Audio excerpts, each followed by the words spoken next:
Thank you very much for giving me the floor.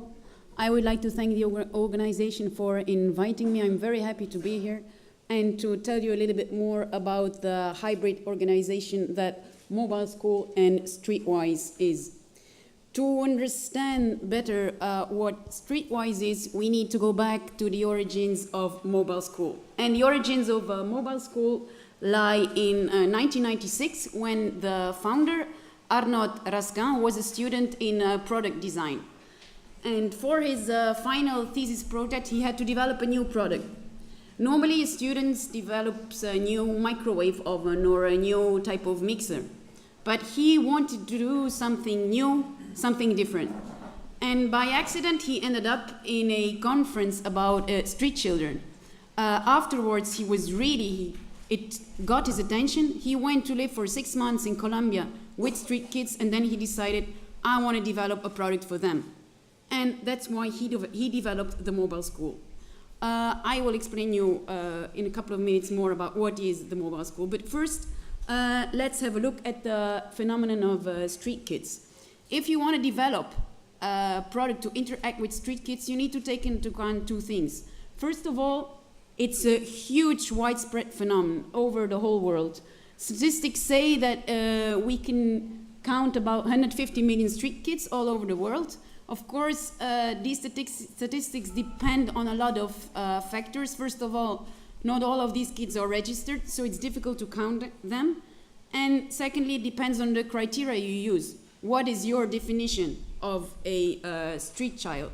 There is children in the street who work, live, play, pass time on the street, but go back home in the evening. There is children of the street who live permanently 24 hours, 7 on 7 on the street. So it really depends.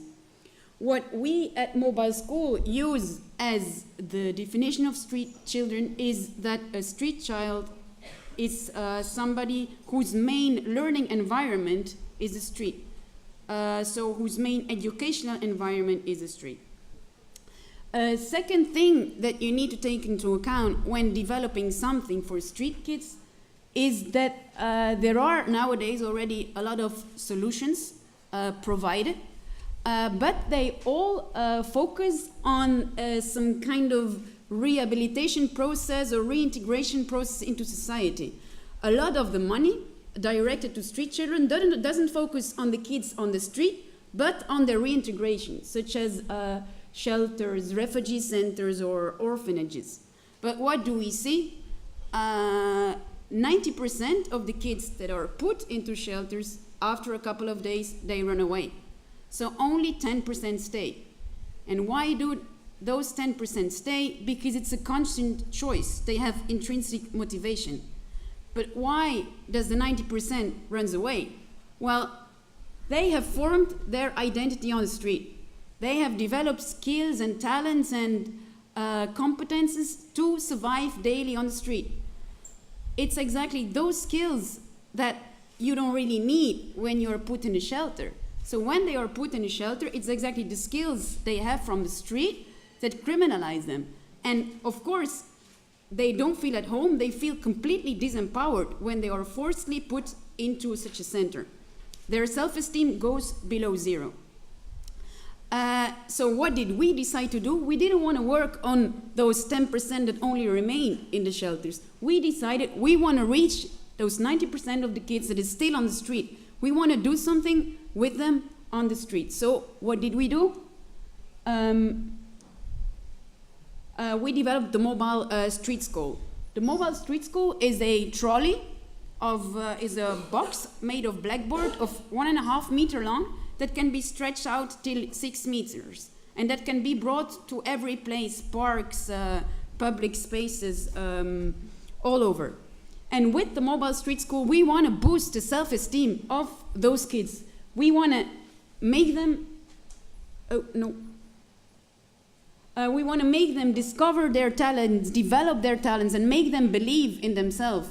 Make them aware that also they are capable of making their own choices, and make them aware of the fact, yes, I am somebody, I can do something as well. I would like to show you a short video, please, about our mobile school in Matagalpa, in Nicaragua.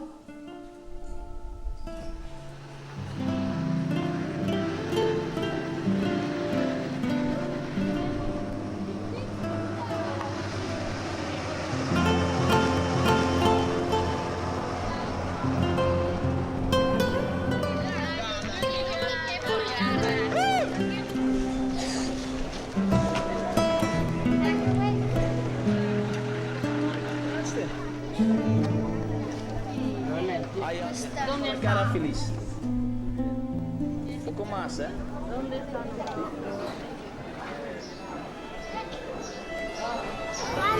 Sí, felicidades, está bien. Ahora querés hacer el reto. Yo estoy jugando. Ajá, hacelo, pues. Sí, felicidades. Te gustó bastante hacerlo. Te gusta pintar bastante. Pintas bien bonito.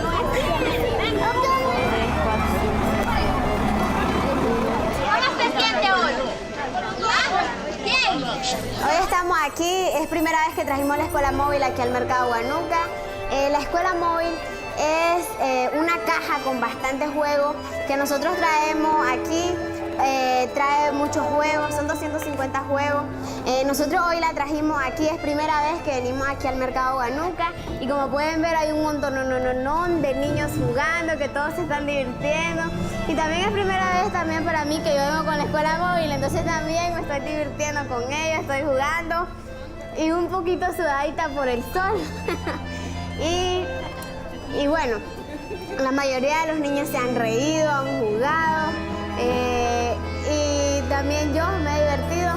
Bueno, con la escuela móvil nosotros no queremos venir a alfabetizar aquí ni nada de eso. Nosotros lo que queremos es subirle la autoestima a muchos niños que están trabajando, a muchos niños de la calle.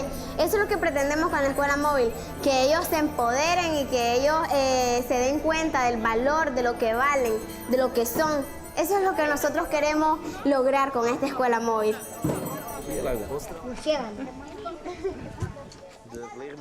Ah, sí puede ser probado. Con tu dedo, hasta la carita feliz. ¿Correcto?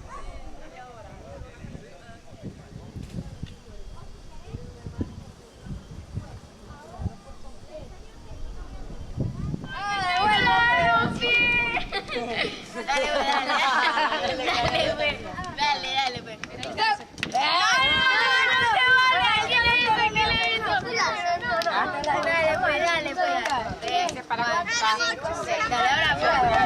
Dale, vamos.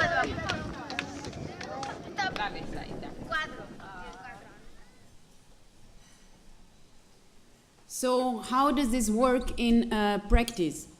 We use a kind of franchising model. We work with several partners spread over the whole world. Nowadays, we are in about 20 countries with about 40 mobile schools. When an organization becomes a mobile school partner, we give them the materials, so the school itself and the educational panels. We give them a training in kind of psycho-educational training about the concept of self-esteem, about creativity, creative therapy, counseling skills, and that kind of themes. And then once they have that, they implement the mobile school. We expect from them that they deliver a certain social impact. We don't give them any money. It's the organizations themselves who need to provide their own financing for functioning, for paying the staff, etc. The only thing we expect from them is that they go on the street, boost the self-esteem of the kids, and deliver social impact. This resulted in 2012 in 2,250 sessions on the street and in 51,000 contacts with street kids. The question is, of course, how do you finance this whole thing? Because you need money. In the beginning, we relied above all on subsidies, philanthropy, and fundraising. But if you rely on that kind of financing, you face two issues, two problems: the responsibility issue and the freedom issue. First of all, the responsibility issue. Your model, when you get donations or subsidies, is in fact stretching out your hand and begging for money. As another speaker said today, you ask for fish. But it's we could ask for fish and show like miserable picture about poor street kids and try to make people be pitiful and make them donate money. But that's not really fair. That's not a responsible behavior. If you go to the streets, boost the self-esteem, and see all the potential that these kids have, it's really very inauthentic.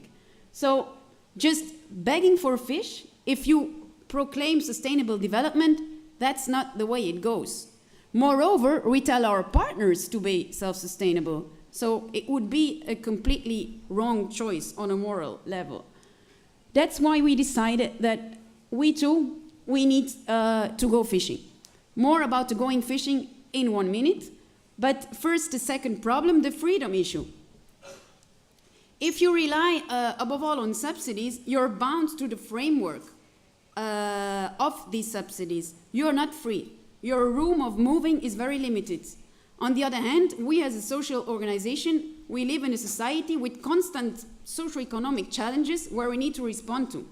If you only have if you are limited to the framework of the subsidies, you cannot really move. You don't have the agility to respond to those challenges. So you need to break out of that kind of prison. So what did we do? We looked once again for inspiration to the street. So on the street you have the average bunch of street kids who have average skills and who manage to survive day by day. But what did we see? You have a couple of them here above. Let's call them the positive deviants. They are excelling. They are the winners. They are absolutely successful in that environment of the street. For example, there is an example of Hudiel, a guy who just by handing out flyers for language courses knew 12 languages. That kind of examples. So we asked ourselves the question, why are they that successful? Why are they the winners? What do they have that the others don't have? We discovered that they rely on a certain kind of skills that we call street skills that make them successful in a very insecure, competitive environment. They know how to deal with change. They know how to face competition, how to start from scratch every time, how to handle uncertainty, how to fight over and over again.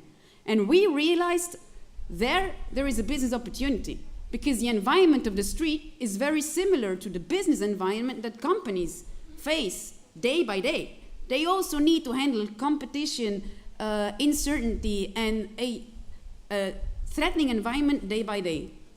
So we developed a business training model based on these street skills to train companies. We grouped the skills into 4 basic street skills, going from positive focus to agility and resilience, proactive creativity, and cooperative competition. And we developed trainings for companies.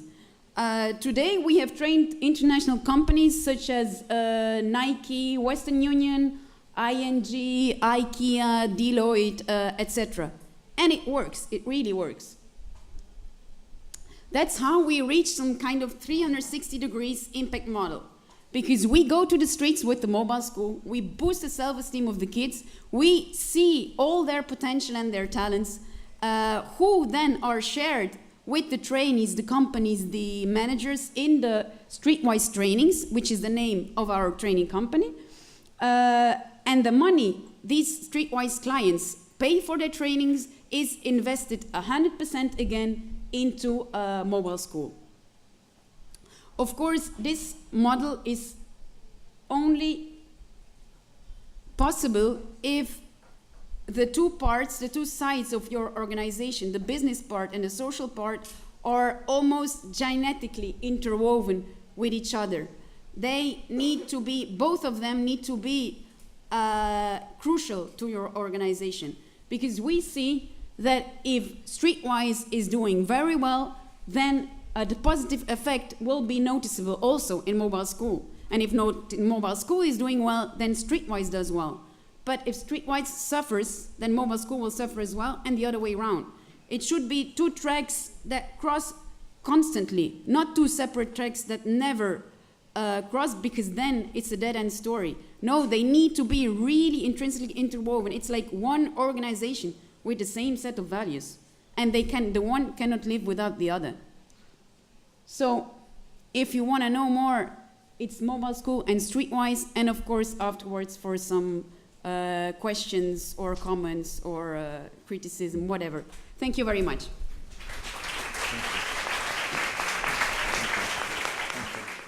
Με τη συγχρηματοδότηση της Ελλάδας και της Ευρωπαϊκής Ένωσης.